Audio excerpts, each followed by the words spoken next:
The rattlesnake coiled at Tabitha Bennett's feet didn't frighten her half as much as the silence that followed her question about why the bank ledgers never matched the deposits. And 3 hours later, she found herself on a stagecoach heading east with nothing but a carpetbag and her father's cold goodbye still ringing in her ears.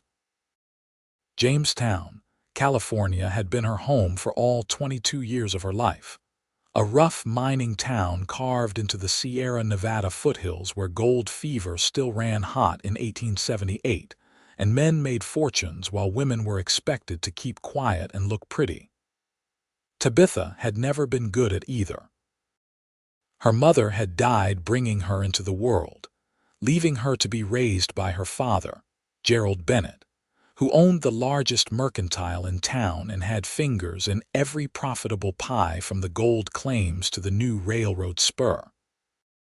She had grown up counting inventory, checking shipments, and learning numbers the way other girls learned needlework. By the time she was 15, she could spot a discrepancy in the books faster than any accountant her father employed.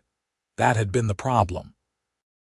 The stagecoach rattled over another rut, and Tabitha braced herself against the worn leather seat, watching the ponderosa pines blur past the dusty window. The other passenger, an older woman in black mourning clothes, had fallen asleep an hour ago, her head bobbing with each jolt. Tabitha envied her that peace. Her own mind wouldn't stop replaying the scene from that morning. She had been in her father's office, as she was most mornings, reviewing the previous week's accounts. The numbers had been wrong for months, small discrepancies at first, then larger ones. Money flowing out to suppliers who didn't exist, payments for shipments that never arrived. She had traced it carefully, methodically, building her case before she brought it to her father. She had thought he would be grateful, that he would want to know someone was stealing from him. Instead, his face had gone white, then red, then a dangerous shade of purple she had never seen before. "You have been going through my private papers." His voice had been low, controlled, which somehow made it worse than if he had shouted. "I was trying to help." "Papa, someone is embezzling from you. Look at these figures, the payments to Consolidated Mining Supply. There is no such company registered in California. I checked with the enough." The word cracked like a whip. "I will not have my own daughter questioning my business practices, spreading rumors that could destroy everything I have built." "I am not spreading rumors. I am showing you evidence. You are showing me that I have failed as a father, that I allowed you too much freedom, too much education for a woman. This is what comes of letting you spend time in the office instead of learning proper feminine pursuits."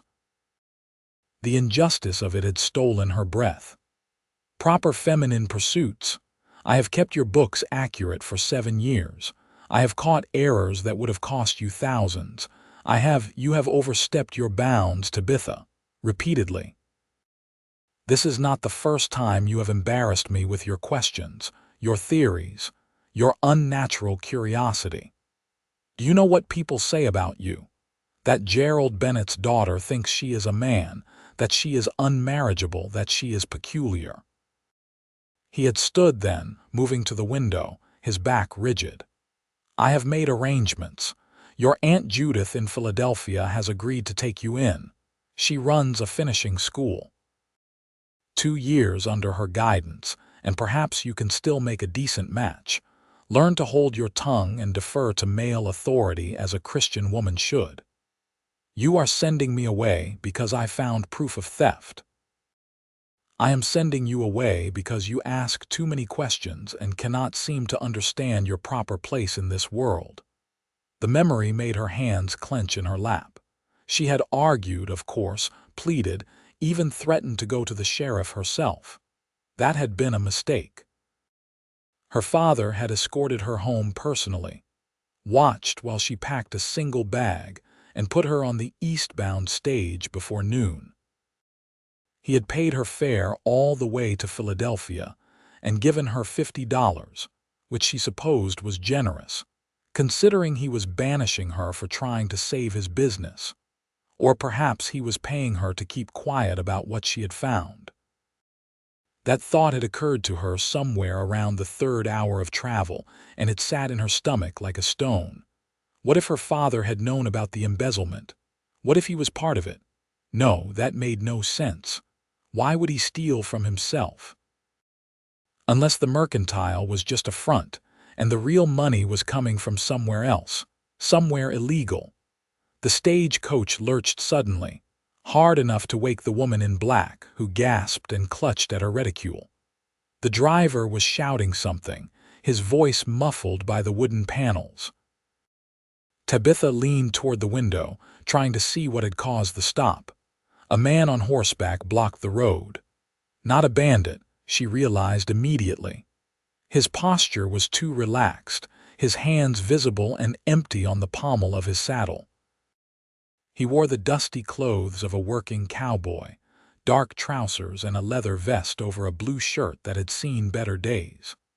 His hat was pulled low, but she could see the strong line of his jaw, the way he sat his horse like he had been born in the saddle. The driver was still talking, his tone annoyed now rather than alarmed. The cowboy answered, his voice too low for her to make out the words, and then he was moving his horse to the side of the road. The stage lurched into motion again, rolling past him. For just a moment, as they passed, the cowboy looked up, and Tabitha found herself staring into a pair of startlingly blue eyes in a sun-weathered face. He couldn't have been much older than she was, maybe 25 at most, with dark hair curling over his collar and a few days' worth of stubble on his jaw. Something in his expression caught her, a kind of thoughtful intelligence that seemed at odds with the rough exterior. Then they were past, and he was gone, just another stranger on a dusty California road. They stopped for the night at a way station 20 miles east of Jamestown, a ramshackle building that smelled of horses and coffee and unwashed men.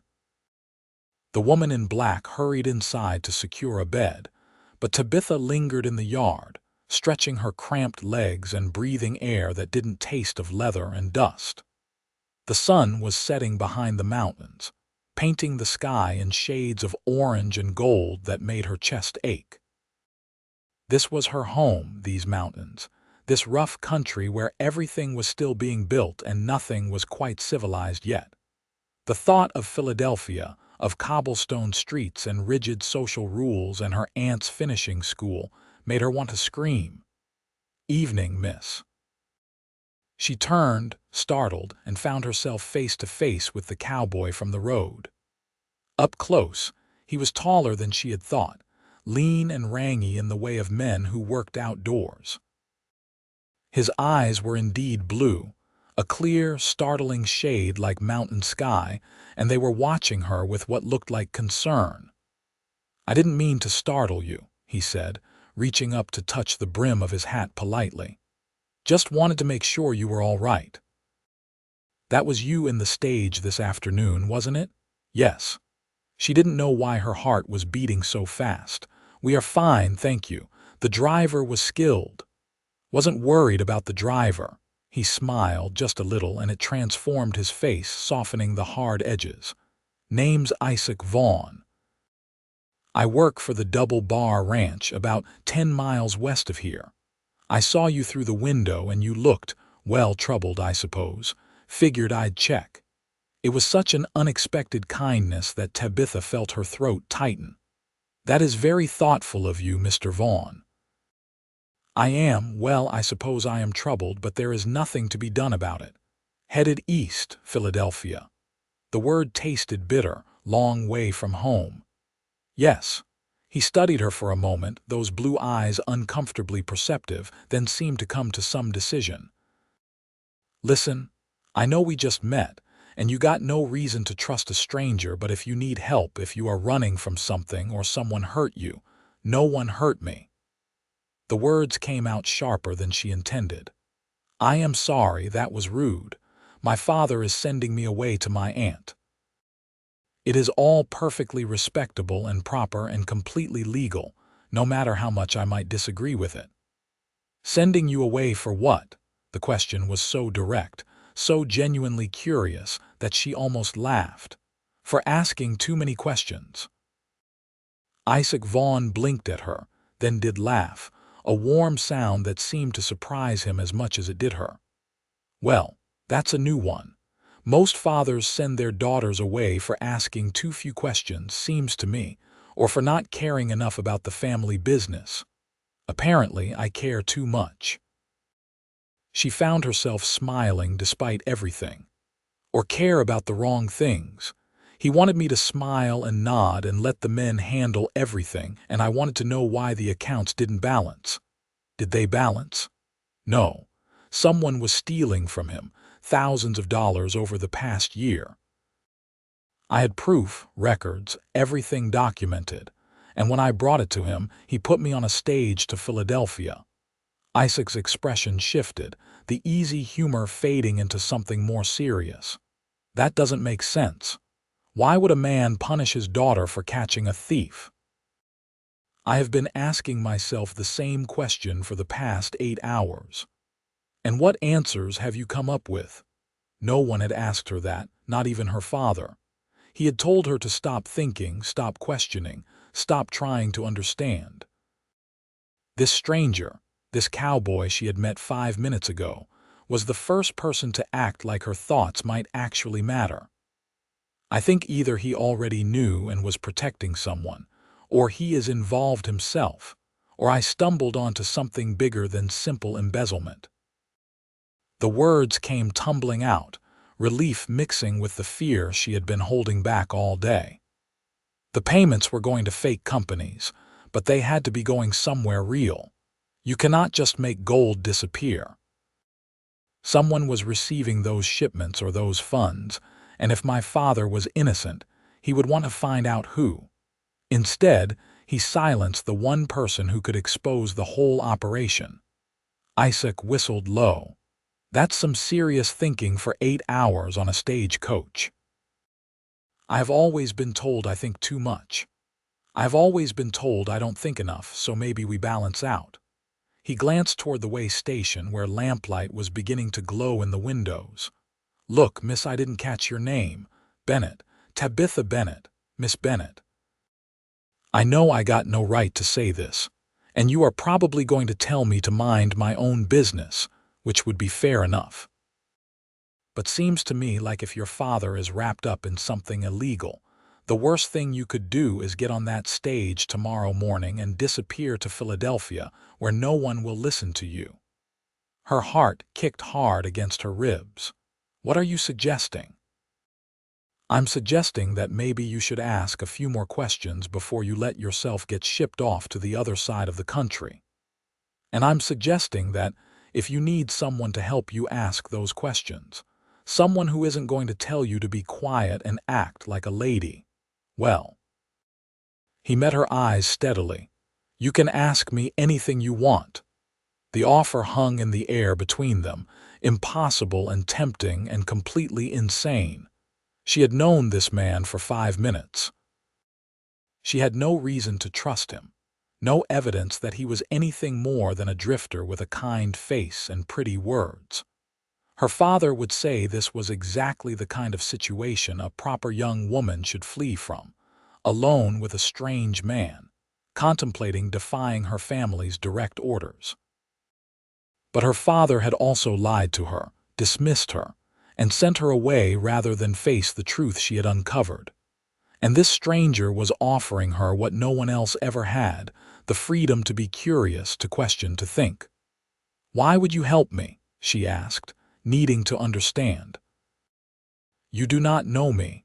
This is not your problem. Isaac was quiet for a moment, his gaze drifting to the mountains, now dark silhouettes against the fading light. My mother asked too many questions, he said finally. She was married to a man who didn't like being questioned, and one day he decided he was tired of hearing her voice. Broke her jaw so bad she couldn't talk for months.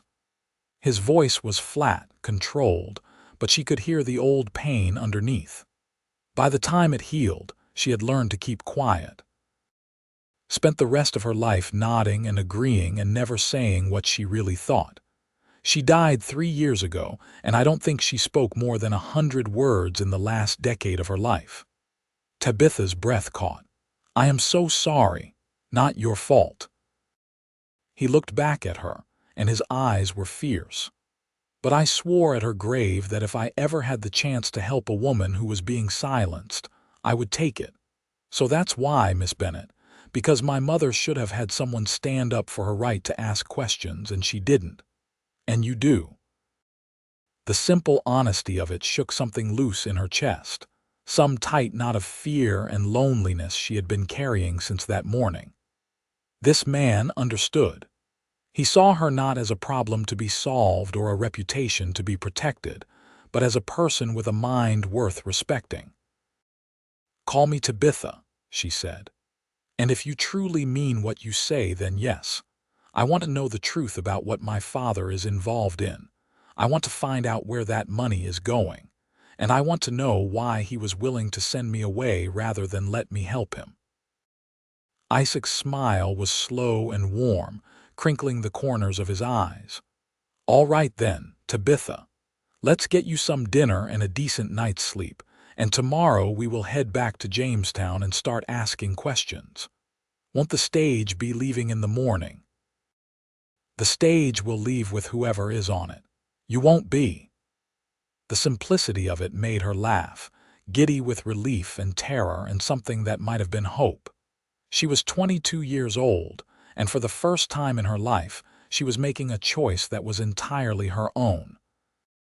They ate dinner in the way station's common room, tough venison and potatoes that were more eyes than flesh. But Tabitha barely tasted any of it. Isaac explained that he had been on his way back to the Double Bar Ranch when he saw the stage that afternoon, and had decided on impulse to follow it to the way station. The ranch owner, a man named Marcus Webb, was a fair employer who wouldn't begrudge him a few days of personal time, especially since it was the slow season between spring branding and summer drive. You must think I am completely reckless, Tabitha said, pushing a piece of venison around her plate. Running off with a stranger to investigate my own father. I think you are brave, Isaac said simply, and I think you are right to trust your instincts. A man doesn't send his daughter away for catching an embezzler unless he has got something big to hide. What if we find out he is involved in something criminal? What if he goes to jail? Would you rather not know? She thought about that, really thought about it, examining the question from all angles the way she would examine a set of accounts. No, she said finally. I would rather know the truth, whatever it is, even if it destroys everything. Isaac nodded as if she had passed some kind of test. Then we will find the truth, and whatever it is, whatever comes of it, you won't face it alone. The promise settled warm in her chest, and she found herself looking at him more closely, noticing the way the lamplight caught in his dark hair, the strength in his hands, the intelligence in those remarkable blue eyes. He was handsome, she realized with a little jolt of awareness, in a rough, unpolished way that was entirely different from the carefully groomed men of Jamestown society. There was nothing soft about Isaac Vaughn, nothing calculated or false. What you saw was what you got, and what she saw was someone genuine, someone kind, someone who saw her as an equal worth listening to. It was dangerously appealing. Tell me about the Double Bar Ranch, she said, needing to shift her thoughts to safer ground. What do you do there? Everything. He grinned. I am what you would call a general ranch hand, which means I ride fence, move cattle, break horses, fix equipment, and generally do whatever needs doing. It is not fancy work, but it is honest, and I like being outside. Have you always been a cowboy, more or less? My father was a horse trader, traveling all over California and Nevada. We moved around a lot when I was a kid, never staying in one place more than a few months.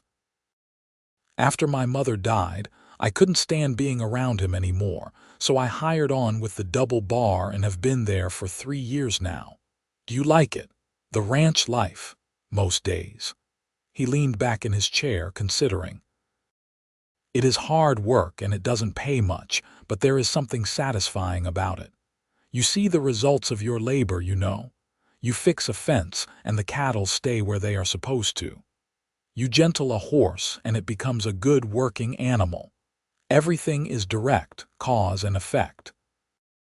No hidden motives or double dealing. Unlike town life. Unlike town life, he agreed. Though I suppose that is true anywhere people gather.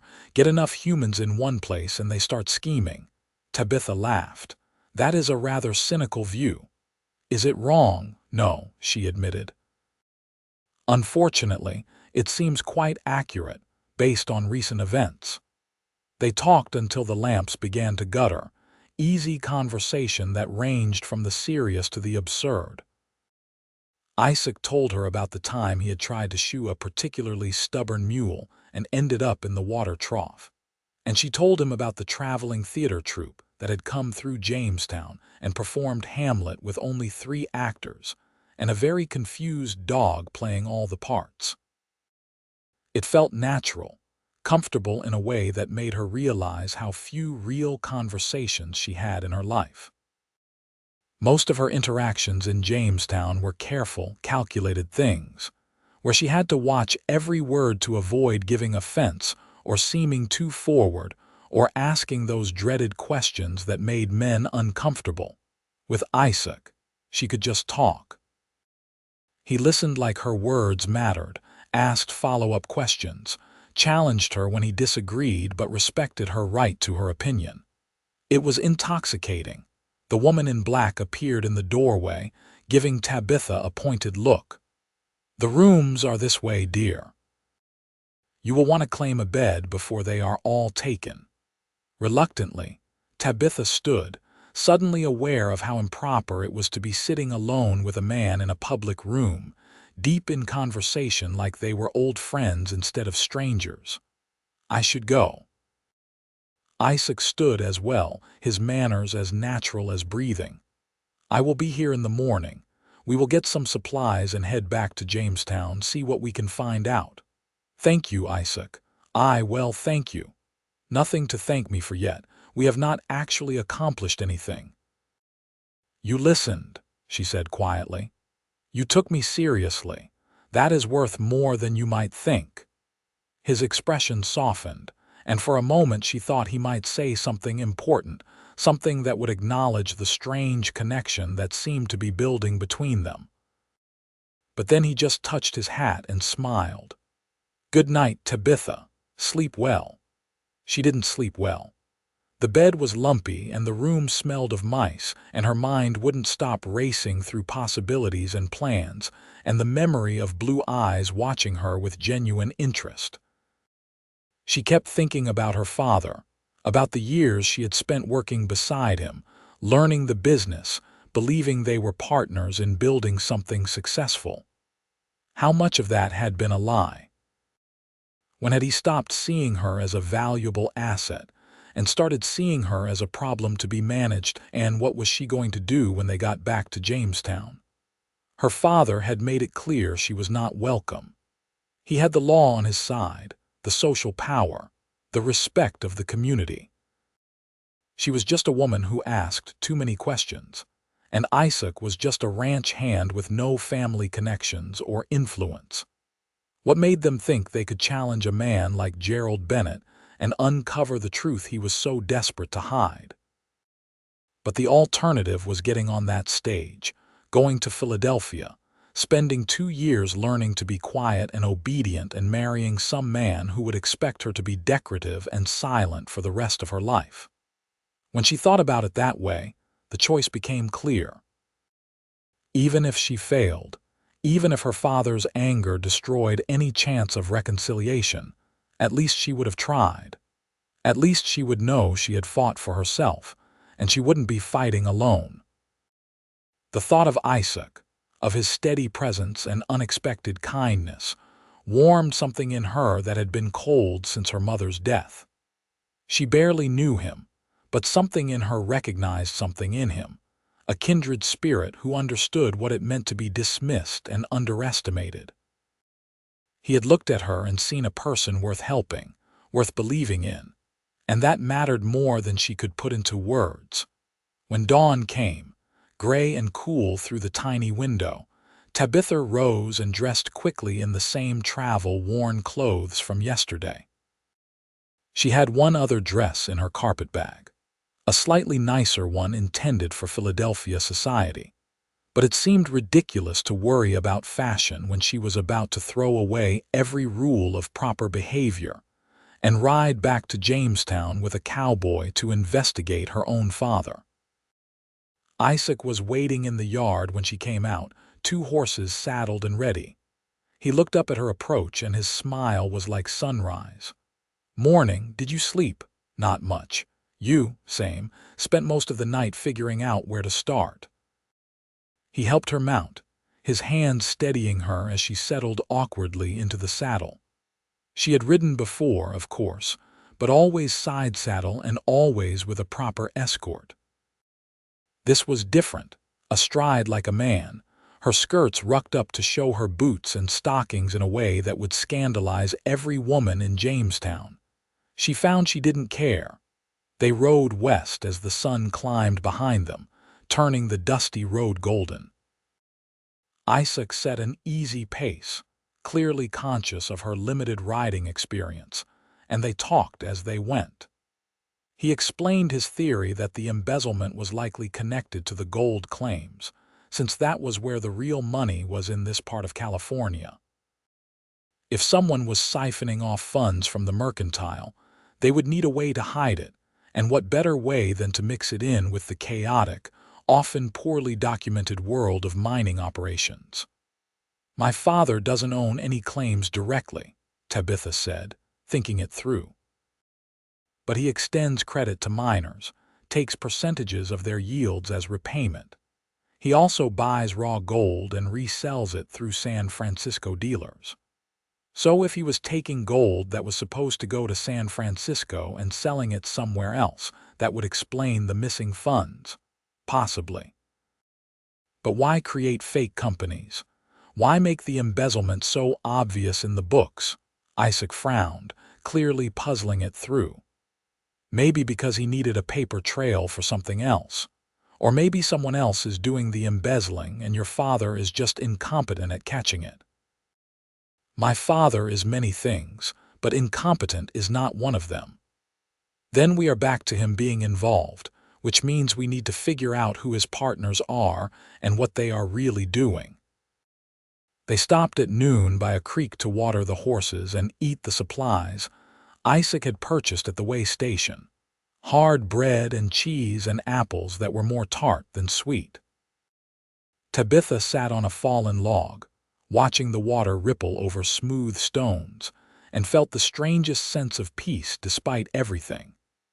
This was madness, riding through the California foothills with a man she barely knew, planning to confront her father and potentially destroy her entire life.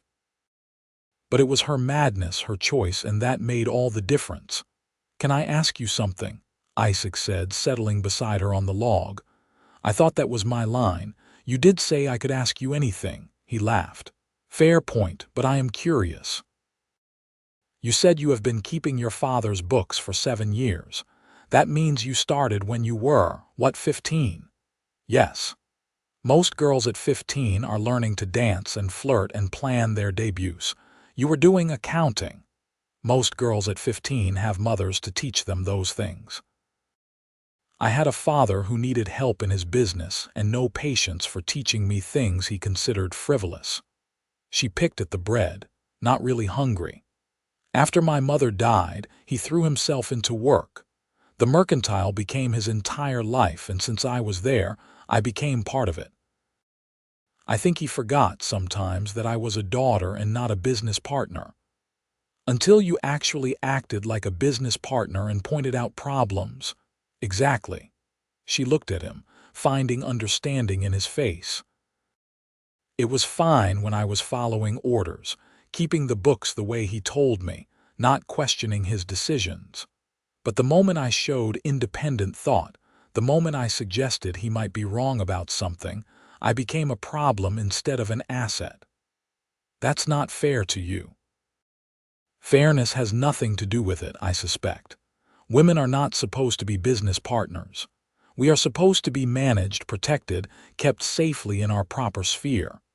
I stepped outside that sphere and my father put me back where I belonged, or tried to. Isaac was quiet for a moment, his blue eyes serious. You know, if we do this, if we go back to Jamestown and start investigating, you might not ever be able to go back to that life. Even if your father wanted to forgive you, society wouldn't. You would be ruined, unmarriageable, all those things they threaten women with to keep them in line. I know. And you are still willing to risk it. She thought about Philadelphia, about finishing school and learning to be demure, about marrying some respectable man and spending the rest of her life nodding and smiling and never asking questions. Then she thought about sitting on this log, talking to Isaac like an equal, feeling the sun on her face and knowing she was fighting for something that mattered. Yes, she said firmly, I am still willing to risk it. His smile was slow and admiring. You are something else, Tabitha Bennett. Is that a compliment? The highest I know how to give. They reached Jamestown as the sun was setting. The town spread out along the creek valley with the Sierra foothills rising behind it. The main street was busy with evening traffic.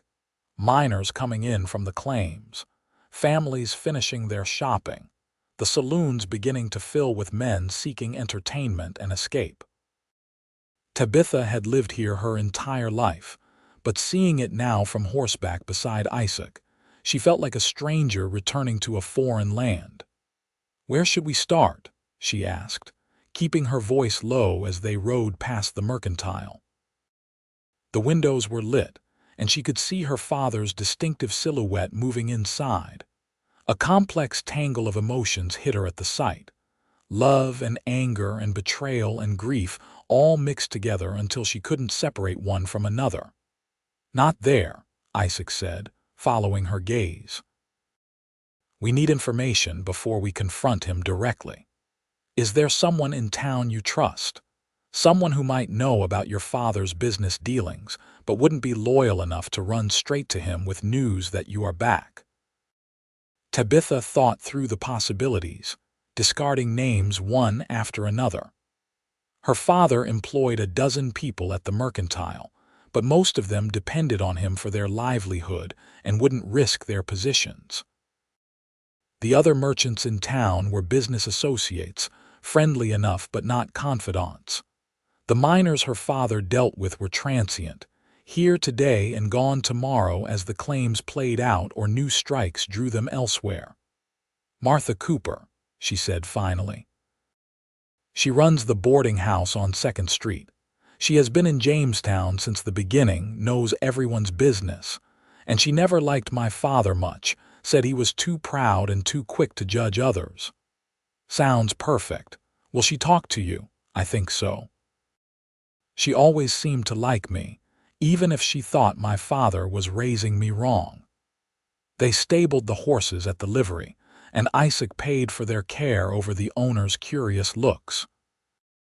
Tabitha kept her head down, hoping not to be recognized in the gathering dusk, but several people gave her second glances. A young woman riding into town with a strange cowboy was exactly the kind of scandal Jamestown loved, and she could almost hear the gossip starting already.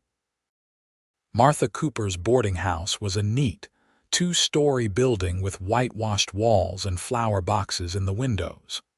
The widow who ran it was known for keeping a respectable establishment. No drinking or gambling or entertaining female guests after dark. Tabitha had always liked Martha, a sharp-eyed woman in her 50s who said what she thought and didn't apologize for it. Martha herself answered their knock, her expression shifting from polite inquiry to shock when she recognized Tabitha. "Good Lord above, child, what are you doing here?" "Your father said you had left for Philadelphia this morning." "I changed my mind. Martha, may we come in? I need to talk to you about something important, and I would rather not do it on the street." Martha's gaze flicked to Isaac, assessing him in one quick glance, then she stepped back and gestured them inside. "Come on, then. I just put coffee on, and you both look like you could use a cup." The boarding house parlor was comfortable and clean, furnished with mismatched chairs and a worn sofa that spoke of years of use. Martha poured coffee from a blue enamel pot, handed them each a cup, then settled into her rocking chair and fixed Tabitha with a look that was part concern, part curiosity. "Now then, tell me what is going on and do not leave out the interesting parts." Tabitha glanced at Isaac, who nodded encouragingly, then took a breath and explained everything. Her discovery of the embezzlement, her father's reaction, being put on the stage to Philadelphia, meeting Isaac at the way station, deciding to come back and investigate. It all sounded insane when she said it out loud, but Martha just listened, her expression growing more troubled as the story went on. "Your father has been acting strange these past months," Martha said when Tabitha finished. "Jumpy, secretive, meeting with people at odd hours. I thought maybe he was courting someone, trying to find you a stepmother, but this makes more sense." She shook her head. "Gerald Bennett involved in embezzlement. I would never have believed it, but then again, pride makes men do foolish things. You know anything about his business dealings?" Isaac asked. "Anything that might explain where the money is going?" Martha rocked slowly, thinking. "He has been spending a lot of time with Clayton Morris lately. Morris owns the Lucky Strike claim up near the North Ridge, one of the more profitable ones in the area. They have been seen together in the saloon, having what looked like serious conversations."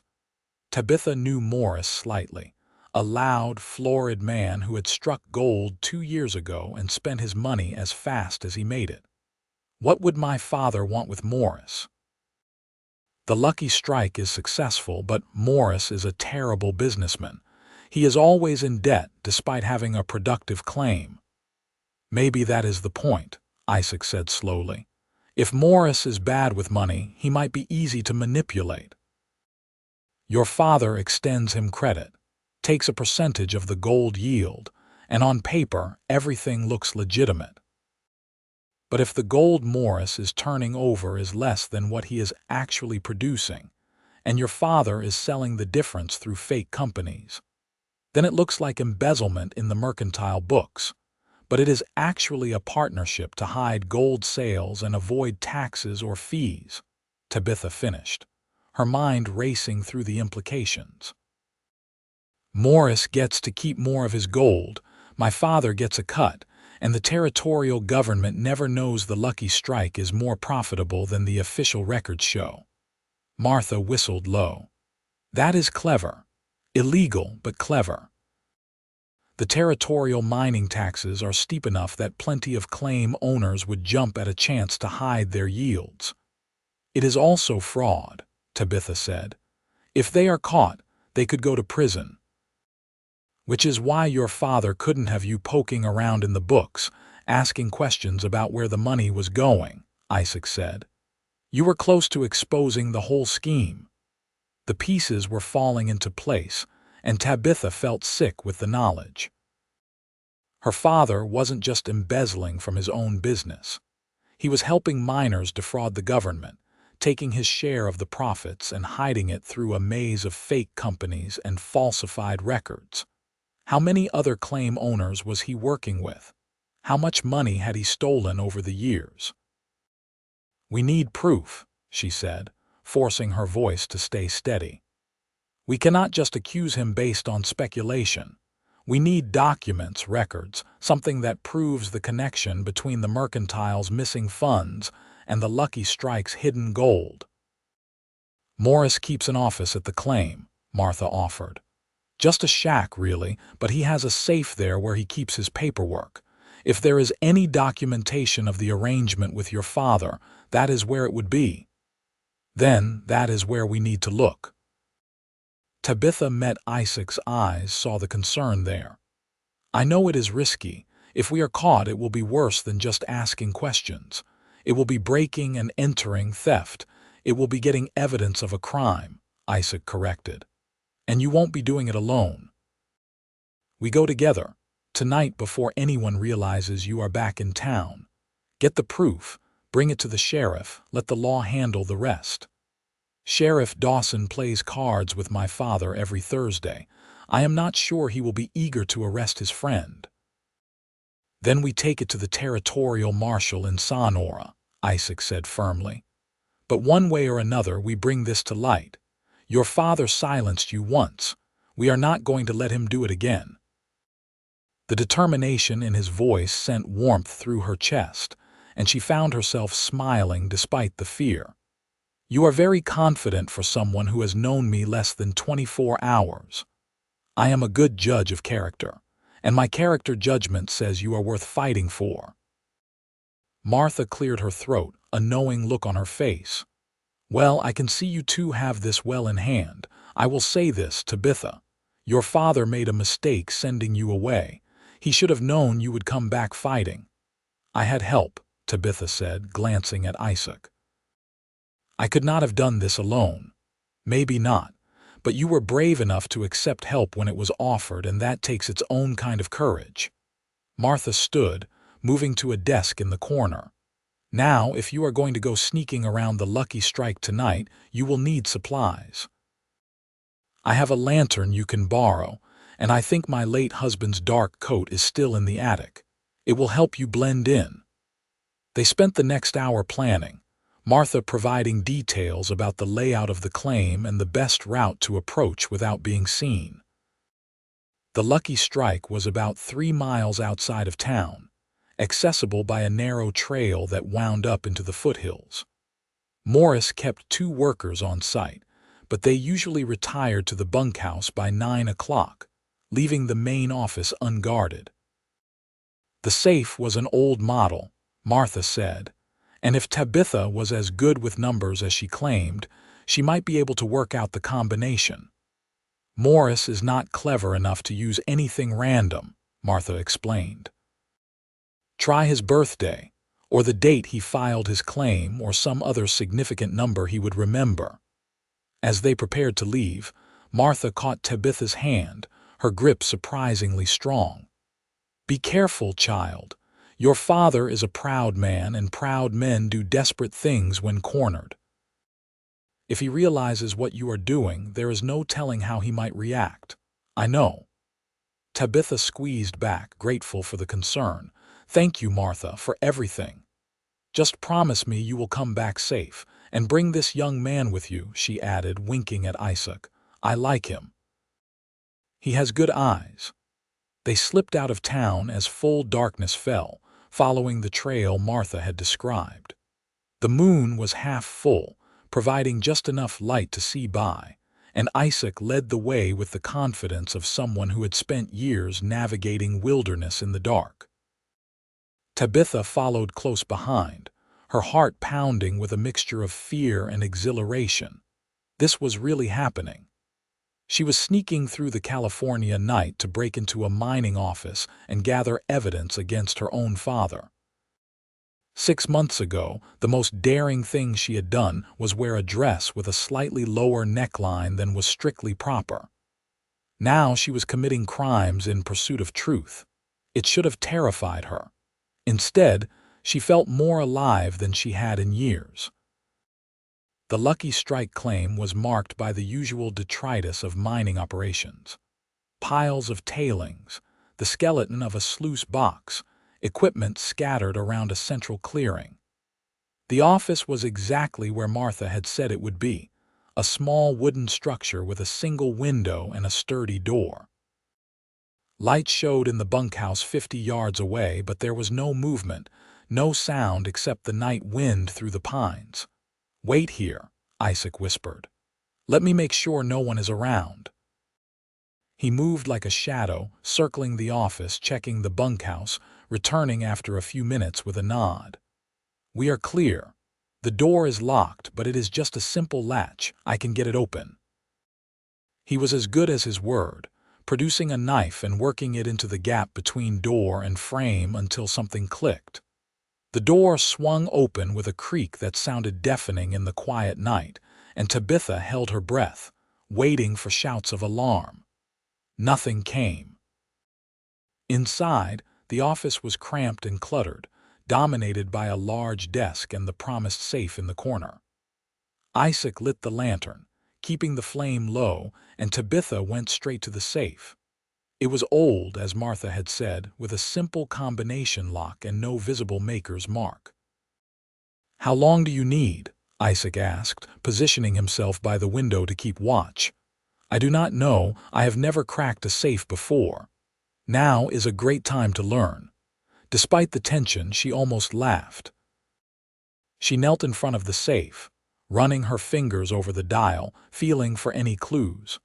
Martha had suggested significant dates, so she started with what she knew. Clayton Morris had filed his claim in March of 1876. That was common knowledge in Jamestown. She tried 3/1876, listening to the tumblers.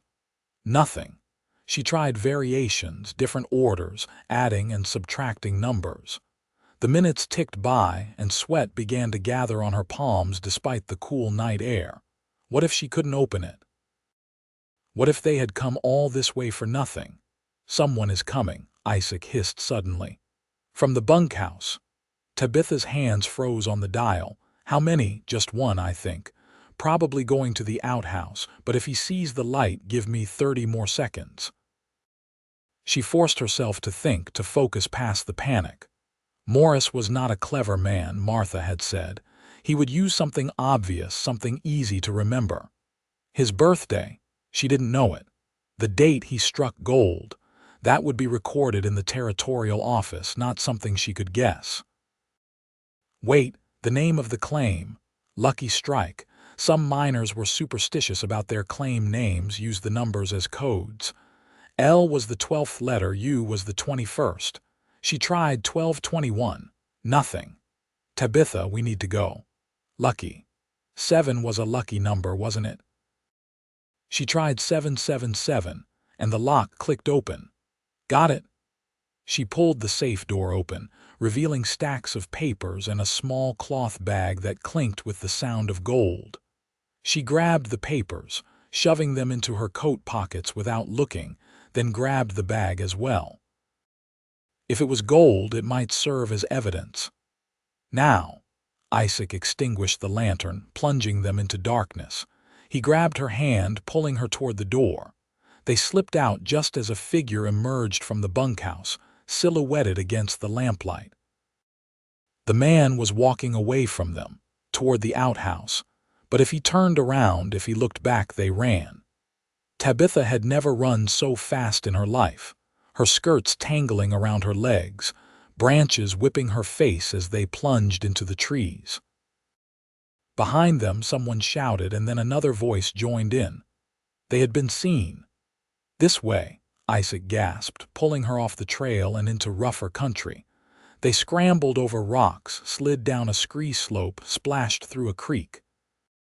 Her lungs burned, her legs screamed, but she kept going, driven by pure terror and Isaac's hand tight around hers. They finally stopped in a thick copse of manzanita, both of them breathing so hard they couldn't speak. Isaac peered back the way they had come, listening. Tabitha could hear shouting in the distance, but it seemed to be fading, moving in the wrong direction. "I think we lost them," Isaac whispered after a long moment. "But we need to keep moving. They will organize a search once they realize someone broke into the office." "Where do we go?" "We cannot go back to town, not if Morris alerts my father." "Martha's boarding house. It is the last place they will look, and she will hide us if we ask." They moved more carefully now, working their way through the darkness toward Jamestown. It took over an hour, and by the time they reached Martha's back door, Tabitha was shaking with exhaustion and reaction. Isaac knocked softly, a pattern Martha had told them to use, and the door opened immediately. "Thank the Lord," Martha breathed, pulling them inside. "I heard shouting from up on the ridge and feared the worst.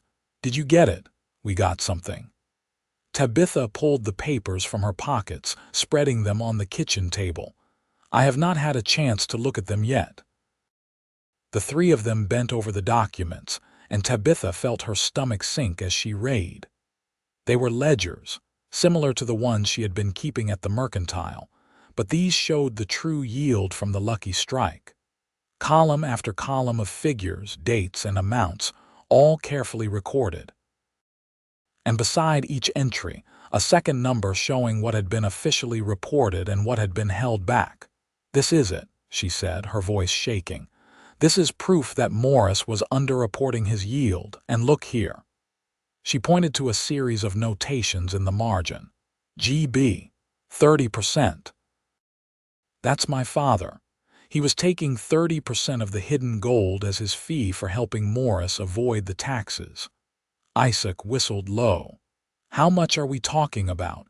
Tabitha did quick calculations in her head. "Over the past year, probably $15,000 worth of gold that was never reported. My father's share would be around $4,500. "That's more than most men make in 5 years, Martha said. "No wonder he wanted you gone. If this came out, he would lose everything: his business, his reputation, his freedom." "There are other initials here, too." Tabitha flipped through the pages. "CH, RS, JM. He wasn't just working with Morris. This was bigger. A whole network of claim owners all hiding their yields and paying my father to help them do it." The scope of it was staggering. Her father wasn't just an embezzler or a small-time fraud. He had built an entire criminal enterprise, systematically defrauding the territorial government of tens of thousands of dollars in tax revenue. And he had done it all while maintaining the image of Jamestown's most respectable businessman. "We need to get this to the authorities," Isaac said. "But not Sheriff Dawson. This goes too high, involves too many people with connections. We need someone outside the local power structure."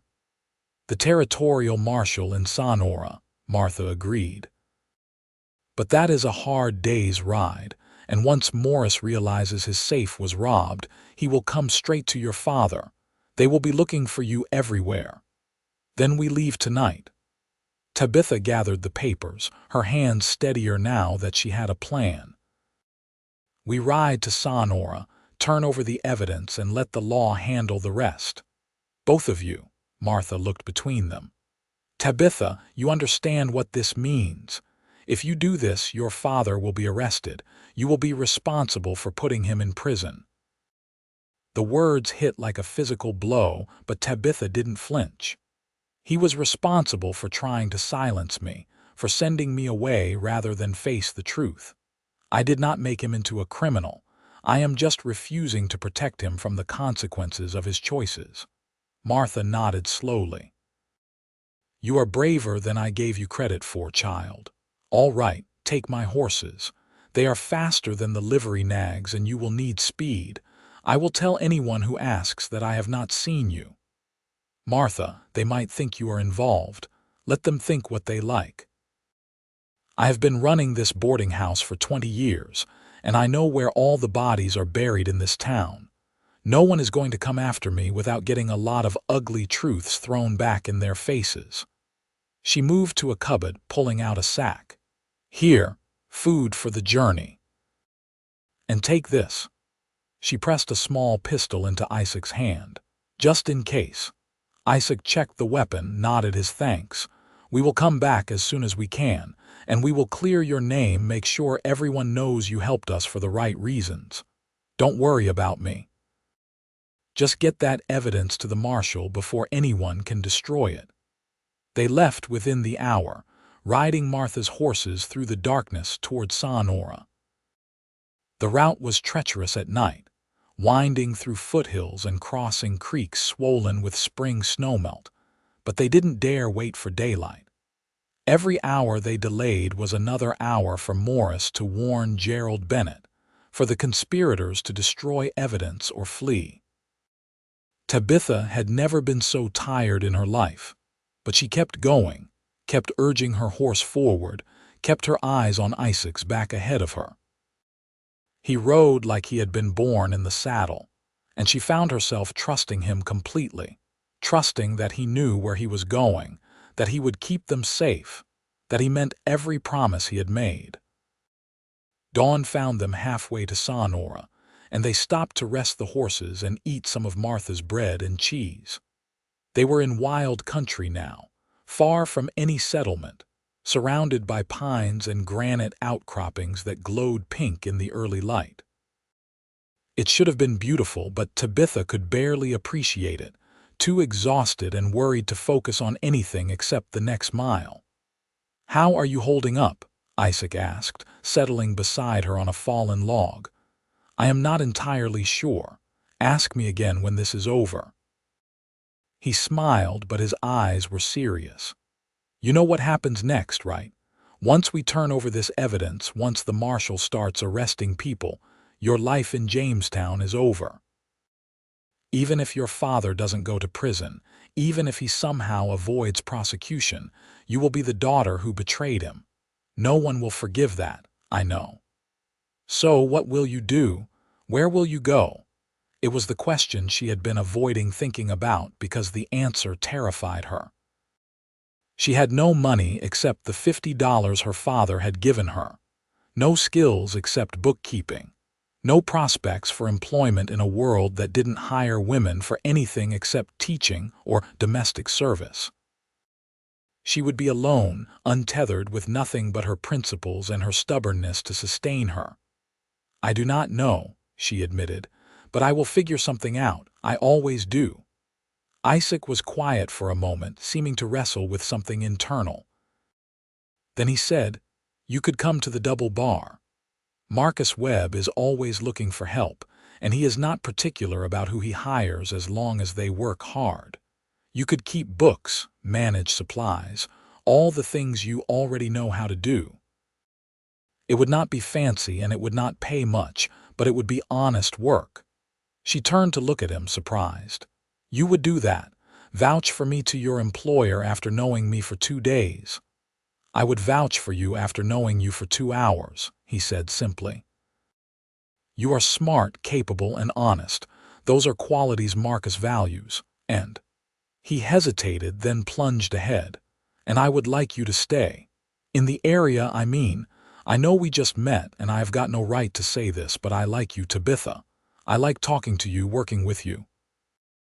I like who I am when I am around you, and I would like the chance to see where this goes if you are willing." Her heart was suddenly beating very fast. "Where what goes? This. Us. Whatever it is that has been happening since I saw you through that stagecoach window." He reached out, his hand covering hers, warm and calloused and gentle. "I am not good with fancy words, and I do not have much to offer except myself. But if you want to stick around, if you want to see if what I am feeling is mutual, then I promise I will do everything I can to make sure you never regret it." Tabitha stared at their joined hands, then up at his face, at those remarkable blue eyes watching her with a mixture of hope and fear. 2 days ago, she had been a merchant's daughter with a comfortable if constrained life ahead of her. Now she was a fugitive with stolen documents in her pockets, riding through the wilderness with a cowboy who was offering her a future she had never imagined. It was insane. It was reckless. It was the worst possible decision she could make by any rational measure. "Yes," she said, and felt something break open in her chest, something that had been locked tight her entire life. "Yes, I want to see where this goes. I want to stay." His smile was like the sun coming up, brilliant and warm and utterly transformative. He lifted her hand, pressing a kiss to her knuckles, and the gesture was so sweet, so genuine that tears pricked her eyes. "Then we will figure it out together," he said. "Whatever comes next, Whatever your father does or the town thinks or the law decides, we will handle it together." They rode into Sonora at noon, dusty and exhausted but grimly determined. The territorial marshal's office was in the center of town, a sturdy stone building that housed both the law enforcement and the land office. Marshal Thomas Garrett was a weathered man in his 50s with sharp eyes and a reputation for incorruptibility, which was exactly what they needed. He listened to their story with growing interest, examining the documents Tabitha spread across his desk. When she finished explaining, he sat back in his chair and let out a long breath. "This is substantial," he said finally. "If even half of what you are alleging is true, we are looking at the largest tax fraud case in the territory's history. But Miss Bennett, you understand the position this puts you in. You are accusing your own father of multiple felonies based on documents you obtained illegally." "I understand. But the documents are real, and the crime is real. Does it matter how I obtain the evidence if it proves a larger wrong? In a court of law, it might. A good lawyer could argue that the evidence was obtained through theft and illegal entry, make it inadmissible." He held up a hand as Tabitha opened her mouth to protest. "However, what you have given me is enough to start an official investigation. I can get warrants, search the mercantile, question the miners involved. If the evidence holds up to scrutiny, and I suspect it will, then we will have a prosecutable case regardless of how it came to light." "How long will that take?" Isaac asked. "Weeks at minimum. I will need to coordinate with the sheriff in Jamestown, bring in auditors to examine the books, interview witnesses." He looked at Tabitha sympathetically. "It will not be easy for you, Miss Bennett. Your father will know you are behind this and he will fight back. He has money and connections, and he will use both to protect himself. Let him." Tabitha's voice was steady. "I am not afraid of my father anymore." Garrett nodded approvingly. "Good. You are going to need that courage. Now, I am going to ask you both to stay in Sonora for a few days while I begin the investigation. I will need you to give formal statements, and I want you available in case questions arise. Can you do that?" They agreed, and Garrett arranged for them to stay at a respectable hotel, paid for by the territorial government as material witnesses. It felt strange to check in together, even in separate rooms, and Tabitha caught the clerk's disapproving look. Let him think what he liked. She had bigger concerns than propriety now. That evening, she and Isaac walked through Sonora's main street, watching the town settle into its evening rhythms. It was larger than Jamestown, more established, with brick buildings and paved sidewalks instead of raw wood and mud. It felt like a different world, one where perhaps a woman who asked too many questions might find a place. "What are you thinking?" Isaac asked, his hand finding hers as they walked. "That I have burned every bridge I ever had. That I have ruined my father's life and destroyed my own reputation and thrown away any chance of a normal future." She squeezed his fingers, feeling the strength there. "And that I do not regret it. Is that terrible? I think it is honest. And I think your father ruined his own life by choosing to break the law. You just refused to be complicit in it." They found a bench overlooking a small park and sat watching children play in the last golden light of evening. Tabitha leaned against Isaac's shoulder, feeling exhaustion finally catching up with her. So much had happened in the past 48 hours that it felt like a lifetime compressed into days. "Tell me about the double bar," she said. "Tell me what my life might look like if Marcus Webb agrees to hire me." Isaac painted a picture of ranch life, early mornings and long days, the satisfaction of physical work and the beauty of the mountain country. He talked about the other hands, a diverse group that included a former soldier, a reformed gambler, and a Chinese immigrant who was the best cook in the territory. He talked about Marcus Webb himself, a fair man who judged people by their character rather than their backgrounds. "It will not be easy," he warned. "The work is hard and ranch hands do not make much money.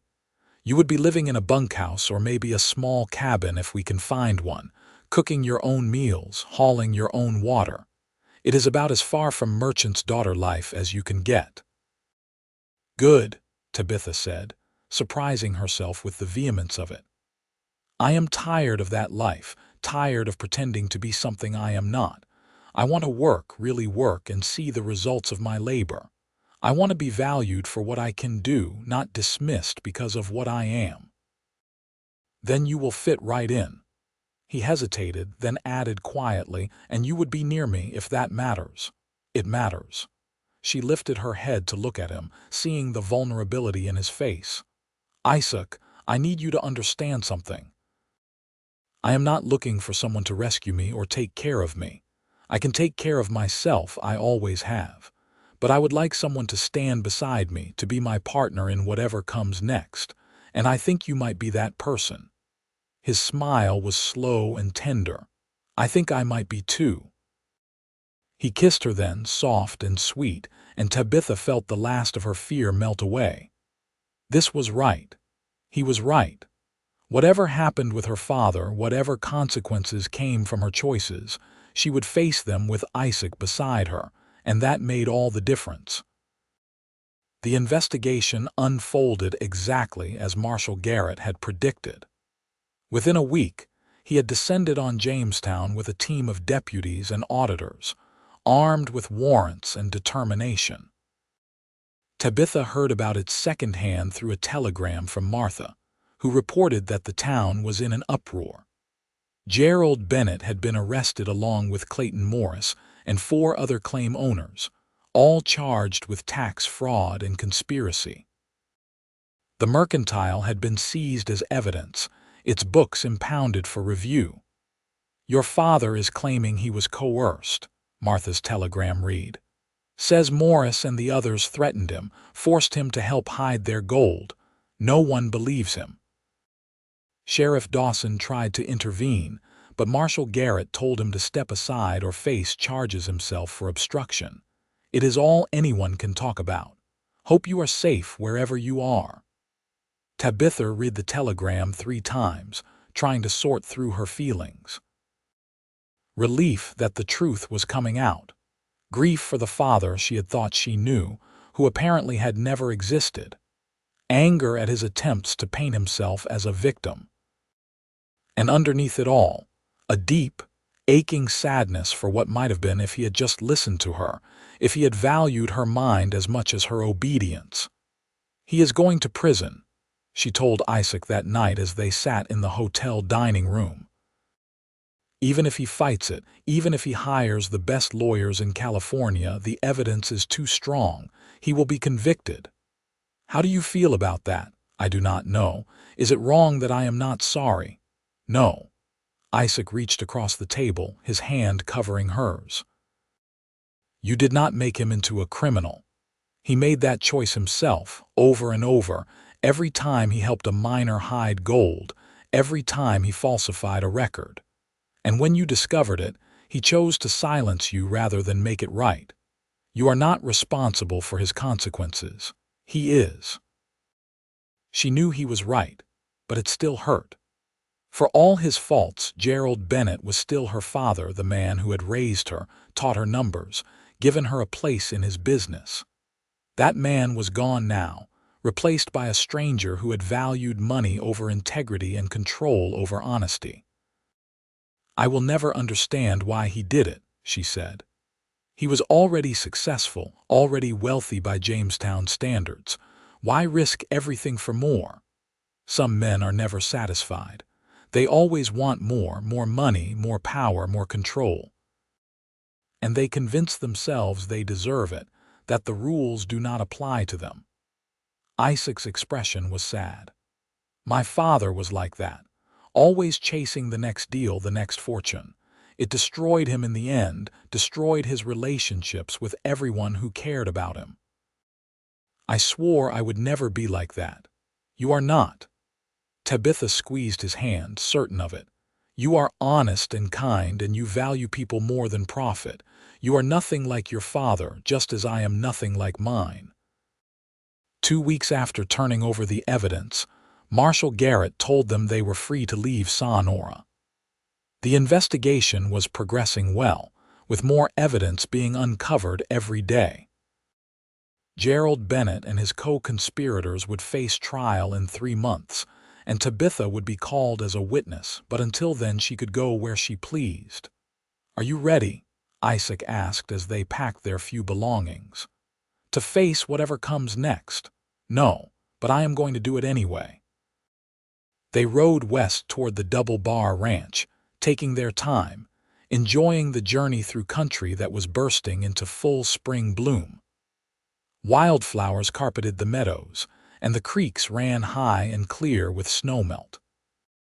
It should have been idyllic, but Tabitha found herself tense, worried about how Marcus Webb would react to her presence, whether he would really give her a chance. Isaac seemed to sense her anxiety. "Marcus is a good man," he said for the 10th time. "He will not judge you for your father's crimes." "But will he hire me? Will he trust me to keep his books when my own father was embezzling?" "He will trust you because I trust you. And because once he meets you and sees what you can do, he will recognize your value." The Double Bar Ranch sprawled across a valley between 2 ridges, the main house and outbuildings arranged around a central yard. Cattle dotted the hillsides, and Tabitha could see riders moving among them, small figures against the vast landscape. It looked prosperous and well-maintained, the kind of operation that required smart management and hard work. Marcus Webb was a tall, weathered man in his late 40s with gray threading his dark hair, and a direct way of speaking that Tabitha appreciated immediately. Isaac introduced her simply as a friend who needed work and was excellent with numbers and organization. Marcus listened, asked a few questions about her experience, then nodded. "Can you start tomorrow?" "My current bookkeeper is moving to San Francisco next month, and I need someone to train with him before he goes." It was that simple. No judgment, no questions about her past, just an assessment of her skills and a willingness to give her a chance. Tabitha felt tears prick her eyes and blinked them back hard. "Yes, sir, I can start tomorrow, thank you." "No need for thanks. If you work hard and do good job, we will both benefit. Isaac will show you to the guest cabin. It is small, but it is clean and private. We can work out permanent arrangements once you have been here a few weeks and we see if it is a good fit." The guest cabin was indeed small, just one room with a bed, a table, and a stove, but it was hers. Her own space, earned by her own skills, answerable to no one but herself and her employer. Tabitha set down her carpet bag and looked around, feeling something settle in her chest. This was home now. Not Jamestown, not her father's mercantile, but this rough cabin on a working ranch in the California foothills. It was not what she had imagined for her life, but it felt right in a way nothing else ever had. Isaac helped her settle in, carrying water from the pump and showing her where the hands took their meals. The other ranch workers were curious but welcoming, and if they thought it strange that Marcus had hired a woman to keep books, they were too polite to say so. Or perhaps, Tabitha thought hopefully, they were just practical enough to care more about competence than gender. That evening, she and Isaac walked up to a ridge overlooking the ranch, watching the sun set behind the western mountains. The sky was a riot of orange and pink and gold, and the air smelled of pine and grass and the promise of summer. "Thank you," Tabitha said quietly, "for everything.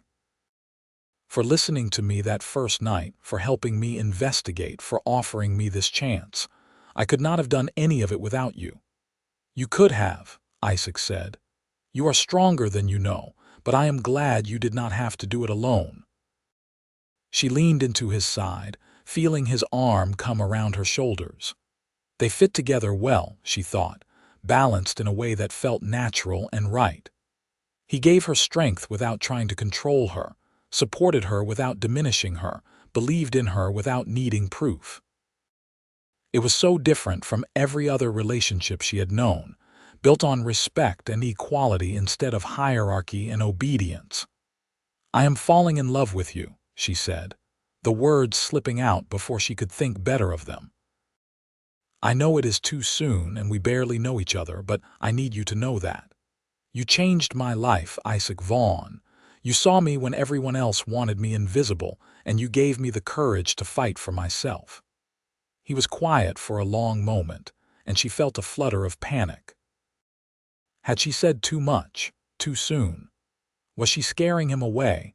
Then he turned her to face him, his hands gentle on her shoulders, his blue eyes serious. "I am falling in love with you too, Tabitha Bennett. Have been since I saw you on that stagecoach looking so fierce and lost all at once.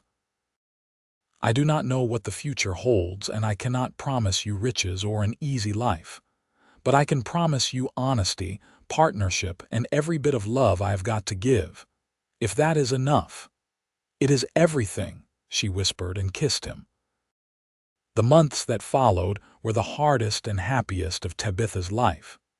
She threw herself into learning the ranch operations, working with the outgoing bookkeeper to understand the systems, improving processes, finding efficiencies. Marcus Webb quickly came to rely on her, and by the end of summer she had earned the respect of every hand on the double bar. She was not just the bookkeeper anymore, but a vital part of the operation, someone whose opinions were sought and valued. Her relationship with Isaac deepened and strengthened, built on long conversations and shared work and stolen moments of tenderness. He courted her properly despite the unconventional circumstances, bringing her wildflowers and taking her on rides through the mountains and reading poetry to her by lamplight in her cabin. It was old-fashioned and sweet, and she treasured every minute of it. In August, she received a summons to return to Sonora for her father's trial. She rode there with Isaac beside her, her stomach churning with dread. She had not seen Gerald Bennett since the morning he put her on the stagecoach, and she did not know how she would react to seeing him now, shackled and disgraced. The trial was everything she had feared and worse. Her father looked old and broken, nothing like the commanding figure who had ruled Jamestown's business community. His expensive lawyers tried to discredit her testimony, painting her as an ungrateful daughter seeking revenge, but the physical evidence was too strong. The ledgers spoke for themselves, documenting years of systematic fraud. Gerald Bennett was convicted on 12 counts of tax fraud and conspiracy. He was sentenced to 10 years in the territorial prison, a harsh punishment that reflected both the severity of his crimes and the judge's disgust at a man who had betrayed the public trust. Tabitha sat through the sentencing without crying, though she wanted to. When it was over, she walked out of the courtroom and stood in the dusty street, breathing hard, feeling like she had been hollowed out and refilled with something different. "Are you all right?" Isaac asked, his hand on her back. "No, but I will be." She looked at him, this good man who had stood beside her through everything. "Take me home." They rode back to the double bar, and Tabitha tried to leave the trial, her father, all of it behind. It was not easy. Grief and guilt washed over her in waves, and there were nights when she woke crying, mourning the father she had thought she had, the relationship that had never really existed. But Isaac was always there, holding her, reminding her that she had made the right choice, that truth and integrity mattered more than family loyalty. Gradually, the pain faded to a dull ache, and life at the double bar became her new normal. She made friends among the ranch hands, particularly with a woman named Sarah who worked in the kitchen and had her own history of escaping an intolerable situation. The two of them bonded over their shared determination to build lives on their own terms. In October, as the first snow dusted the high peaks, Isaac proposed. They were up on their ridge, the place that had become theirs, watching the sunset paint the valley gold. He had no ring, just his heart in his eyes and a simple question. "Marry me, Tabitha. Be my wife, my partner, my best friend for whatever time we are given. I love you more than I knew it was possible to love someone, and I want to spend the rest of my life proving it to you." She said yes through happy tears, and they were married a month later in a simple ceremony at the ranch. Marcus Webb gave her away, and Sarah stood as her witness, and half the county turned out to celebrate. It was nothing like the society wedding her father would have planned, all rough working people in their Sunday best eating barbecue and dancing to fiddle music under the stars. It was perfect. Their wedding night was tender and sweet. Two people who had been dancing around desire for months finally coming together with honesty and love. Isaac was gentle, patient, making sure she felt cherished and safe. And Tabitha discovered that physical intimacy with someone you trusted and loved was nothing like the clinical descriptions in books or the whispered warnings of married women. It was beautiful, connecting them in ways that went beyond words. They moved into a larger cabin that Marcus had built for them as a wedding present. 2 rooms with a real stove and glass windows and a bed big enough for 2. It became their sanctuary, the place where they retreated at the end of long days to talk and laugh and plan their future. Life settled into a rhythm of work and love and slow growth. Tabitha continued managing the ranch books, and Isaac was promoted to foreman, a recognition of his skills and dedication. They talked about their dreams, both immediate and distant. Isaac wanted to buy land someday, start his own small ranch. Tabitha wanted to write a book about ranch management, sharing the techniques and systems she had developed. They both wanted children, though they agreed to wait a few years, to enjoy being just the 2 of them first. In the spring of 1880, Tabitha received word that her father had died in prison, killed in a fight with another inmate. The news hit her hard, bringing back all the complicated grief she thought she had processed. Gerald Bennett had been a criminal, a liar, a man who valued control over love, but he had also been her father, the only parent she had ever known. His death closed a door that some part of her had hoped might someday reopen. Isaac held her through the tears, and they made the journey to Jamestown to arrange for his burial. The town had changed in the 2 years since Tabitha had left, new buildings going up, new people arriving as the gold played out and the economy shifted. Martha Cooper welcomed them warmly, and they learned that the mercantile had been sold to pay Gerald's debts, the building now housing a dry goods store run by a family from Sacramento. They attended the small funeral, just Tabitha and Isaac and Martha and the priest. Tabitha stood by her father's grave and tried to forgive him, tried to let go of the anger and disappointment and grief. It was not easy, and she was not sure she completely succeeded, but she could at least acknowledge that he had been a flawed man who made terrible choices, and that she had done what she needed to do to stop him from pulling her down with him. "Goodbye, Papa," she whispered as they lowered the coffin. "I hope you find peace." They left Jamestown that same day, both of them eager to return to the double bar, to the life they had built together. On the ride home, Tabitha felt something shift inside her, a final letting go of the past. She had been defined for so long by being Gerald Bennett's daughter, by the expectations and limitations that came with that identity.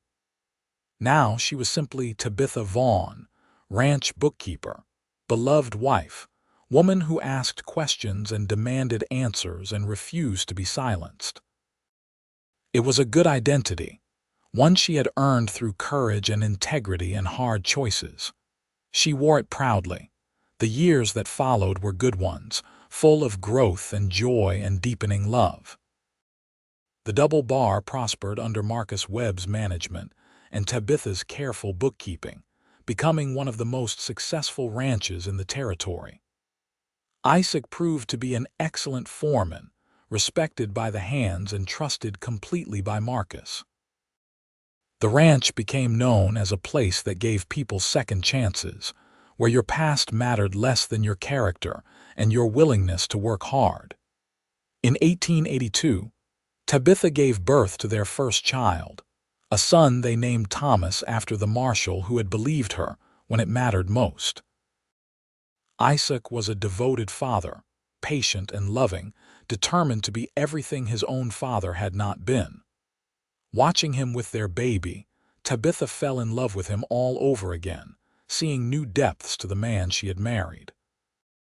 2 years later, a daughter arrived, fierce and curious from the moment she entered the world.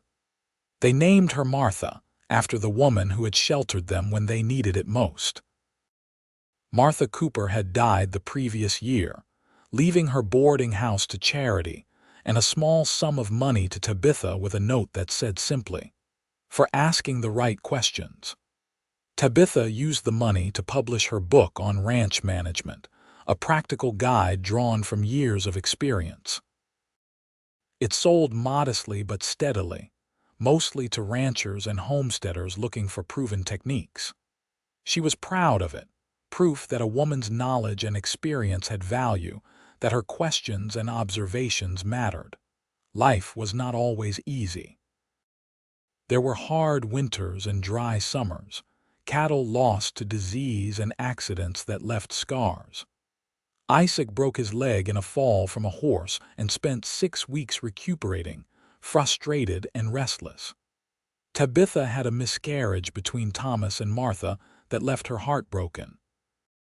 They argued sometimes, usually about small things but occasionally about matters that cut deeper, working through conflicts with honesty and compromise. But through it all, they had each other. The foundation they had built in those first desperate days, trust and respect and genuine partnership, held strong through every challenge. They still walked up to their ridge on clear evenings, watching sunsets and talking about everything and nothing. Isaac still brought her wildflowers, and she still read poetry to him. They still saw each other, truly saw each other, in a world that often tried to make people invisible. In 1885, Marcus Webb decided to retire, selling the Double Bar to Isaac and Tabitha for a price they could afford through years of careful saving, and a loan from a San Francisco bank. It was terrifying and exhilarating, suddenly being responsible for a major operation, but they threw themselves into it with characteristic determination. Tabitha expanded the bookkeeping systems she had developed, implementing new techniques for tracking costs and revenues. Isaac introduced breeding programs and rotational grazing that improved the herd's quality. Together they built a reputation for fair dealing and excellent cattle, and the Double Bar continued to thrive under their ownership. They hired people who needed second chances, just as they had been given one. A former prisoner who had served his time and wanted to go straight, a widow with 3 children who needed work, a young man escaping an abusive family situation. The Double Bar became known as a place where your past did not define you, where hard work and honest dealing mattered more than background or connections. Thomas and Martha grew up working on the ranch, learning responsibility and the value of labor. Tabitha taught them both to read and calculate, to ask questions and think critically. Isaac taught them to ride and rope and respect the land. They were raised with love and high expectations, encouraged to be themselves rather than conform to narrow gender roles. In 1889, a third child arrived unexpectedly, a daughter they named Ruth, who had her father's blue eyes and her mother's fierce curiosity. Isaac was 52 by then, Tabitha 43, and they had thought their family was complete.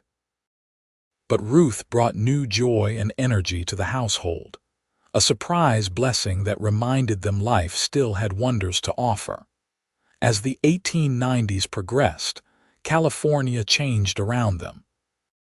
The wild days of gold mining faded into memory, replaced by agriculture and commerce and the steady march of civilization. Towns grew into cities, railroads spread across the land, and the rough frontier they had known became something more settled and conventional. But the double bar remained, a constant in changing times. Thomas took over more of the daily operations as Isaac aged, while Martha showed a talent for horse breeding that expanded the ranch's income. Ruth proved to be a natural organizer, helping Tabitha manage the business side of things. The family prospered, not just financially but in ways that mattered more. They were close, bonded by love and shared work and the knowledge that they had built something meaningful together. Neighbors sought their advice. Travelers remarked on the unusual warmth and efficiency of the operation, and people who needed help knew they could find it at the double bar. In 1895, on their 16th wedding anniversary, Isaac and Tabitha returned to their ridge one more time. They were older now, silver threading both their hair, their faces marked by years of sun and work and laughter. But the love between them was as strong as ever, deepened by time and tested by trials into something unbreakable. "You remember the first time we came up here?" Isaac asked, his arm around her shoulders. "I remember every moment of those days," Tabitha said. "I was so frightened, so certain I had ruined everything, and you made me believe I could start over, that I could build a life worth living. We built it together. Everything we have, everything we are, it is because we were brave enough to ask questions and face the answers, no matter how hard they were." She looked out over the valley, over the ranch that was their life's work, the home they had built, the legacy they would leave. 3 children who knew how to think and work and love, a business that had prospered through integrity and innovation, a community that was better for their presence in it. "I would do it all again," she said. "Every hard choice, every sacrifice, every moment of fear. It was worth it to end up here with you." Isaac kissed her temple, gentle and reverent. "I love you, Tabitha Vaughn, my partner, my best friend, the woman who was brave enough to ask too many questions and trust a cowboy who said, 'Ask me anything.' I love you too." She turned in his arms, looking up into blue eyes that still made her heart skip. "Thank you for seeing me when everyone else wanted me invisible. Thank you for standing beside me instead of trying to lead me. Thank you for every day we have had together." They stood there as the sun set. 2 people who had found each other at exactly the right moment, who had chosen love and truth over comfort and convention, who had built a life on foundations of honesty and respect. The sky blazed with color, painting them gold, and somewhere in the valley below their children's laughter rang out, bright and joyful. It was not the life Tabitha Bennett had imagined for herself, raised in her father's mercantile to be respectable and proper and quiet. It was so much better. She had asked questions when questions were forbidden, and she had found answers that changed everything. She had met a cowboy who saw her value and offered his help without conditions. She had chosen courage over compliance, and she had built a life she loved with a man she adored.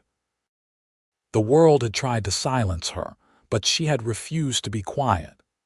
And in refusing, in standing up for herself and demanding to be heard, she had found not just truth and justice but love and partnership, and a future brighter than any she could have imagined. As the stars began to appear above them, Isaac and Tabitha turned toward home, toward the warm lights of the ranch house where their family waited.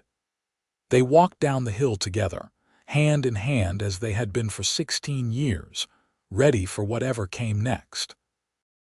Because they would face it together, as partners, as equals, as two people who had learned that the best questions are the ones that lead you to truth, and the best love is the one that encourages you to ask. Behind them, the sun disappeared below the horizon, and ahead, the lights of home beckoned, warm and welcoming in the California darkness. They had started with a question and a cowboy's simple offer. They had built a life, a love, a legacy. It was enough. It was everything. It was theirs. The years continued to roll forward with the steady rhythm of ranch life, each season bringing its own challenges and rewards. By 1900, Thomas was 28 and married to a schoolteacher named Ellen from Sacramento, and they had given Isaac and Tabitha 2 grandchildren who filled the main house with laughter.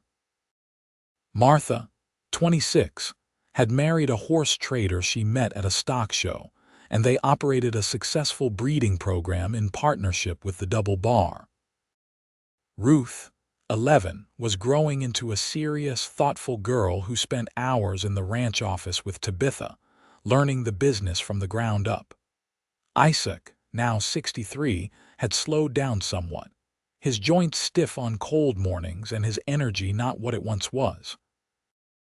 But he still rode out with the hands most days, still supervised the major operations, still made time every evening to sit with Tabitha on the porch and watch the sunset. Those moments together, quiet and peaceful after the busy day, remained his favorite part of ranch life. Tabitha, at 54, still kept the books with the same meticulous attention to detail that had first uncovered her father's crimes all those years ago. But she had also become something of a mentor to younger women in the territory who wanted to work in business or ranching, writing letters of advice and occasionally hosting visits from those seeking guidance. Her book on ranch management had gone through 3 editions, and she was working on a second volume focusing specifically on financial management for agricultural operations. They had carved out a good life, she thought often, looking around at everything they had built. Not just the physical ranch, though that was thriving, but the less tangible things that mattered more. A marriage built on love and respect, children raised to think for themselves and treat others with dignity, a business operated with integrity and fairness. Sometimes, late at night, she would think about her father, about Gerald Bennett rotting in prison and dying alone. She had long since forgiven him, as much as forgiveness was possible, understanding that he had been a product of his time and his own demons. But she never regretted the choice she had made to expose his crimes. Truth mattered, integrity mattered, and she could not have lived with herself if she had stayed silent. More often, though, she thought about that night at the way station when Isaac had looked at her with those remarkable blue eyes and said, "Ask me anything you want." It had been an invitation and a promise, and he had kept it every day since. He listened to her questions, valued her thoughts, treated her as an equal partner in every aspect of their life together. It was not a common thing, even now in the new century, for a man to view his wife that way. But Isaac had never been common. "What are you thinking about?" he asked one evening, catching her staring at him instead of at the sunset. "You, us, how lucky I am." He smiled, the expression still capable of making her heart flutter after all these years. "I am the lucky one. Most men never find a woman who challenges them, who makes them better just by being themselves. I found you. We found each other," she corrected, "at exactly the right moment in exactly the right way. Do you ever wonder what would have happened if I hadn't followed that stagecoach? If I had just let you go on to Philadelphia?" She considered it, really thought about it. "I think I would have eventually escaped, found some way to make my own choices, but it would have been harder, lonelier. I might have spent years trying to become the person I was meant to be instead of months. You gave me the courage to claim my life immediately, not someday. You had that courage already. I just gave you permission to use it. Maybe." She leaned into his side, comfortable and warm. "But I am grateful either way." They sat in companionable silence as the sky darkened and the stars emerged. Inside the house, they could hear the grandchildren playing, Ruth's voice reading them a story. The familiar sounds of home, of family, of a life well lived. "I want you to know something," Isaac said quietly, "in case I do not get another chance to say it properly. You are the best thing that ever happened to me, Tabitha Vaughn. Loving you, building this life with you, it has been the greatest privilege of my existence. I would not change a single moment." His tone worried her, the finality in it. "Isaac, you are not dying. The doctor said you are healthy for a man your age." "I am not dying today," he agreed. "But we are not young anymore, and I want to make sure you know. Everything good in my life came from taking a chance on a fierce woman who asked too many questions. I want you to remember that, whatever happens, however much time we have left. You made me whole." Tears pricked her eyes, but they were happy tears, grateful tears. "You made me free. You saw me, Isaac. You saw who I really was and loved that person instead of trying to change her. That is a gift beyond price." They kissed, soft and sweet, a reaffirmation of vows spoken 16 years ago and kept faithfully every day since. When they finally went inside, the grandchildren ambushed them with demands for stories, and Isaac swept the youngest up onto his shoulders while Tabitha caught the other's hand. They moved into the warm glow of the house together, surrounded by the family they had created, the love they had nurtured, the legacy they would leave.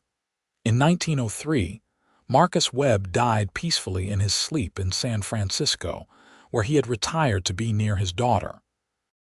He left a portion of his estate to Isaac and Tabitha with a letter thanking them for their years of loyal service and for proving that his faith in people was justified. "You took a chance I gave you and built something remarkable," he wrote. "You are proof that character matters more than background, and that giving people opportunities to prove themselves is always worth the risk." They used the inheritance to expand the ranch operations and to establish a small fund for helping other people get fresh starts, offering loans and guidance to those trying to escape bad situations or build better lives. It felt like honoring Marcus's memory and also honoring their own story, passing forward the help they had received. Thomas proved to be an excellent ranch manager, innovative and fair-minded like his father. Martha's horse breeding program became regionally famous, and she began giving demonstrations at stock shows throughout California. Ruth, as she grew into young womanhood, showed the same fierce intelligence and curiosity that had defined her mother, asking questions that made people uncomfortable and refusing to accept easy answers. "She is just like you," Isaac told Tabitha one evening watching Ruth argue with a neighbor about women's suffrage. "Is that a compliment or a warning?" "Both, I think." But he was smiling, proud of his daughter's spirit. "The world is changing. Maybe by the time she is grown, women like her won't have to fight so hard just to be heard." "Maybe," Tabitha agreed. "But even if they do, at least she knows how to fight. We taught her that." They had taught all their children that. To think independently, to stand up for what was right, to ask questions and demand honest answers. It was perhaps their greatest legacy, greater even than the successful ranch or the financial security they had built. They had raised children who would not be silenced, who would not accept injustice, who would make the world a little better by existing in it. In 1908, Tabitha published her third and final book, this one a memoir about her journey from merchant's daughter to ranch owner. She was honest about her father's crimes, about the fear and uncertainty of those early days, about the courage it had taken to choose truth over family loyalty. But mostly she wrote about Isaac, about the cowboy who had seen her when she was invisible to everyone else, who had offered his help without conditions, who had spent 3 decades proving that love and respect could be the foundation of a marriage. The book was surprisingly successful, resonating with women across the country who were beginning to demand more from their lives and their relationships. Tabitha received letters from readers thanking her for her honesty, for showing that it was possible to make hard choices and build a good life, for proving that asking questions was a strength rather than a flaw. "You have become famous," Isaac teased, reading one particularly effusive letter from a suffragist in New York. "I have become a symbol," Tabitha corrected, "which is different and somewhat uncomfortable. I am just a woman who made choices, who got lucky in meeting you, who worked hard. I am not a hero. You are to the people who read your story and see their own struggles reflected in it. You are proof that there is another way, that women do not have to accept silence and submission. We are proof," she said firmly. "This was never just my story, Isaac. It was ours together." As they entered their 70s, they gradually stepped back from the daily management of the ranch, turning more responsibility over to Thomas while they focused on mentoring and planning. The Double Bar had grown into one of the most successful operations in Central California, known for its quality cattle, excellent horses, and progressive management practices. But more than that, it had become a symbol of something important: that second chances mattered, that integrity was more valuable than wealth, that treating people with dignity and respect created better outcomes than fear and control. The hands who worked at the Double Bar were fiercely loyal, knowing they were valued and fairly treated. The community looked to Isaac and Tabitha as examples of what leadership could be when it was rooted in character rather than power. In 1912, Ruth married a young lawyer from Sacramento who shared her passion for social justice. The wedding was a grand affair, drawing people from across the state, a testament to the connections and respect the Vaughn family had built over the decades. Tabitha, watching her youngest daughter dance with her new husband, felt a profound sense of contentment. All 3 of her children had found partners who loved and respected them, who saw them as equals. They had broken the cycle of control and submission that had defined so many marriages in her father's generation. Isaac, now 75, was increasingly frail, his energy limited and his health uncertain. But his mind remained sharp, and his love for Tabitha was as evident as ever. They spent quiet days together, reminiscing about their adventures, watching the grandchildren and great-grandchildren play, grateful for every moment they had been given. "You have any regrets?" Tabitha asked him one evening in 1914, as they sat on the porch watching another California sunset. He thought about it, really considered the question. "I regret that I did not have more time with my mother, that I could not save her from my father. I regret some of the horses I broke too hard before I learned better methods. But do I regret anything about us, about our life together?" "Not a single thing. Neither do I." She squeezed his hand, feeling the familiar calluses, the strength that was still there despite his age. "We had 34 years, Isaac. 34 years of partnership and love and building something that mattered. That is more than most people get." "It is not enough," he said quietly. "A lifetime would not be enough with you." He died 3 months later, peacefully in his sleep, Tabitha beside him as she had been beside him for all those years. She woke at dawn to find him gone, his face peaceful, his hand still in hers. The grief was crushing, a physical weight that made breathing difficult. But beneath the pain was gratitude, profound and sustaining. She had loved and been loved, completely and without reservation. She had known what it was to be seen, valued, respected. She had spent 3.5 decades with a man who had changed her life by offering 6 simple words: Ask me anything you want." The funeral drew people from across California, all coming to pay their respects to a man who had lived with integrity and kindness. Thomas spoke about his father's dedication to giving people second chances. Martha talked about his patience and wisdom. Ruth read from Tabitha's memoir the sections about how they met and fell in love. And Tabitha, standing by his grave, spoke the simple truth. "He saw me when I was invisible to everyone else. He stood beside me when I had nothing to offer except myself.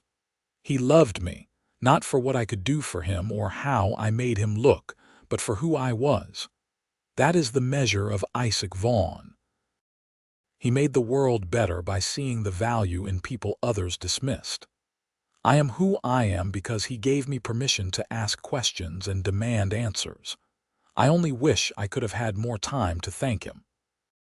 She lived another 8 years, remaining active in the ranch management and continuing her writing and mentorship. The Double Bar continued to thrive under Thomas's leadership, expanding and adapting to the changing times. Tabitha became a grandmother and great-grandmother many times over, watching her descendants grow into good people who asked questions and demanded honest answers. She wrote one final article in 1921, published in a women's magazine, about the importance of choosing love over convention, integrity over comfort. She talked about the cowboy who had changed her life, about the courage required to ask too many questions and face the consequences, about building a legacy that mattered more than money or status. "Find someone who sees you," she wrote. "Find someone who stands beside you rather than ahead of you or behind you. Find someone who answers your questions honestly instead of telling you to stop asking. That is love. That is partnership. That is how you build a life worth living." Tabitha Bennett Vaughn died in her sleep in March of 1922, at the age of 76. She was buried beside Isaac on the hill above the Double Bar, the spot they had always called theirs. Her children and grandchildren and great-grandchildren gathered to mourn and celebrate, telling stories about the woman who had asked too many questions and the cowboy who had loved her for it. The ranch continued, generation after generation, built on the foundations they had established: integrity, hard work, respect for all people, and the courage to ask difficult questions and face the answers honestly.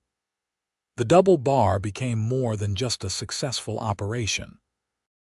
It became a symbol of what was possible when people chose truth over convenience, when they valued character over convention, when they built their lives on foundations of genuine love and partnership.